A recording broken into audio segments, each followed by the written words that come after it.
Sir আপনাকে অনেকে বলে যে মানে এক কথায় মার্কেটিং এর ম্যাজিশিয়ান। সো এই জিনিসটা আসলে আমাদের বিজনেস করার ক্ষেত্রে মার্কেটিং কতটা জরুরি বলে আপনি মনে করেন?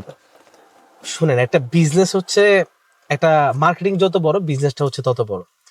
সো আমি যেখান থেকে বিজনেস লার্ন করি বা আমি শিখি যেখান থেকে, সো আমাদের কোচ সবসময় একটা কথা বলে, আপনার বিজনেস কত বড়, আপনার বিজনেস হচ্ছে তত বড় যত বড় হচ্ছে কি আপনার মার্কেটিং। সো আপনার মার্কেটিং সাইজটা ডিফাইন করে যে আপনার বিজনেসটা কত বড়। আপনার বিজনেস ঠিক তত বড় যত বড় হচ্ছে কি আপনার মার্কেটিং। সো আপনার মার্কেটিং এর পিছনে যত বেশি খরচ করতে পারবেন, ঠিক তত বেশি আপনি আউটপুট পাবেন। সো আপনি যদি চিন্তা করে দেখেন যে মানে আপনার আসলে আউটপুট কম, তাহলে আপনি বুঝতে হবে যে আপনার মার্কেটিং এর উপর আপনার ইনভেস্টমেন্টটা কম। হ্যাঁ, মেইন যে বিষয়টা সেটা হচ্ছে মার্কেটিং এর উপর আপনার ইনভেস্টমেন্ট নাই।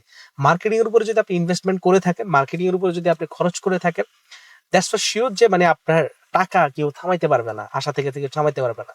আমার যে টাকা পয়সা, আমি যে আজকে অবস্থানে আছি, যা কিছু করছি, এটার একটা মাত্র কারণ হচ্ছে কি মার্কেটিং। আমি মার্কেটিং এর প্রচুর পরিমাণ ইনভেস্ট করছি, যার কারণে আজকে এই অবস্থানে আছে। মার্কেটিং এ যদি ইনভেস্ট না করতাম, কখন আমি এই জায়গাটাতে আসতে পারতাম? Thank you sir.